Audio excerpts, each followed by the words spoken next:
ஜெயம் ரவி தொடர்ந்து புது இயக்குனர்களுக்கு வாய்ப்பு கொடுக்கும் வரும் நிலையில் இப்போது புதுமுக இயக்குனர் அந்தோணி பாக்கியராஜ் இயக்கத்தில் சைரன் படத்தில் நடித்து இருக்கிறார்.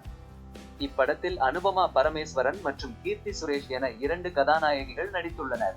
இது தவிர யோகி பாபு, சமுத்திரக்கனி போன்ற பிரபலங்களும் நடித்து இருக்கின்றனர். செய்யாத குற்றத்திற்காக 14 ஆண்டுகள் சிறையில் தண்டனை அனுபவித்துவிட்டு பரோலிலிருந்து வெளியே வரும் திலகன் என்ற கதாபாத்திரத்தில் நடித்திருக்கிறார் ஜெயம் ரவி. அவருடைய மனைவியாக காது கேட்காத, வாய் பேச முடியாத மாற்றுத்திறனாளி கதாபாத்திரத்தில் அனுபமா பரமேஸ்வரன் நடித்துள்ளார். மேலும் போலீஸ் அதிகாரியாக கீர்த்தி சுரேஷ் நடித்திருக்கிறார். பரோலில் இருந்து வெளிவரும் ஜெயம் ரவி ஆம்புலன்ஸ் டிரைவராக உள்ள நிலையில் தன்னை இந்த நிலைமைக்கு உள்ளாக்கியவரை பழிவாங்குகிறார். மேலும் இந்த குற்றம் சம்பவங்களுக்கு ஜெயம் ரவி தான் காரணமா என்று சந்தேகப்படும் கீர்த்தி சுரேஷ் அவரை சாட்சியங்களுடன் பிடிக்கிறாரா என்பதுதான் சைரன் படம். படத்தில் முக்கால்வாசி காட்சிகளில் ஜெயம் ரவி வயதான கதாபாத்திரத்தில் தான் வருகிறார். பிளாஷ்பேக் காட்சிகளில் அனுபமா பரமேஸ்வரருடன் ரொமான்ஸ் காட்சிகளை இளமையாக இருக்கிறார்.